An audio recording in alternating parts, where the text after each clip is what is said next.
What do you think it's going to take for the Democratic Party to finally start embracing policies that protect Americans from criminals who are not supposed to be in this country in the first place? I really think it's going to take more Americans seeing and hearing interviews like this, hearing the interview like I gave and other people gave at the border wall press conference. You know, I'm the exception to the rule of angel families. We hear so much and too many stories from angel families that have actually lost loved ones, but how many more hundreds of thousands, possibly even millions of people out there have had their families almost completely ripped apart by somebody that shouldn't even have been in our country to begin with.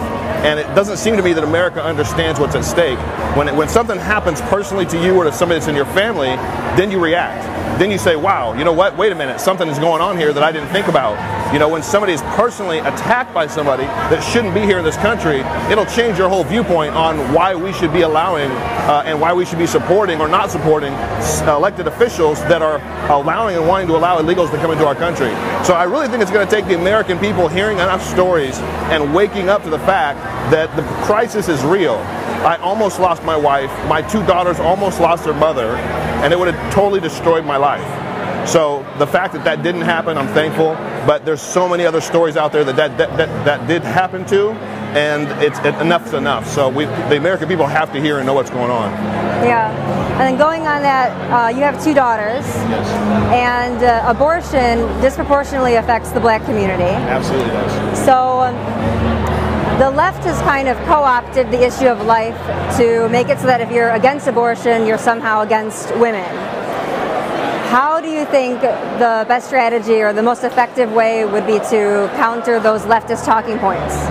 Well, I think there's two things. I think Americans have to understand that when Roe v. Wade was initiated, we didn't have the science, we didn't have the knowledge that we have now. They used to think it was a cluster of cells in a woman's body, and so they treat it like a tumor and they want to cut it out. Now we know there's a heartbeat at 8 weeks. Now we know they have fully formed fingers and toes at 10 weeks and can feel pain.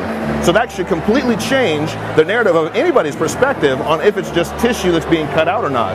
When it's a real baby, and when you understand it's an actual baby that's then being cut into pieces and sucked out with a vacuum, I don't understand what American could support that. And then as far as the black community goes, when the black community understands that 70% of the babies that are killed by Planned Parenthood are black, that's a genocide. What black American would be for that? It doesn't make any sense to me whatsoever. So I think people need to understand the facts, people need to know what's going on, and when enough Americans hear the facts and hear the truth and begin to look at what's taking place, they'll change their mind on the subject of abortion.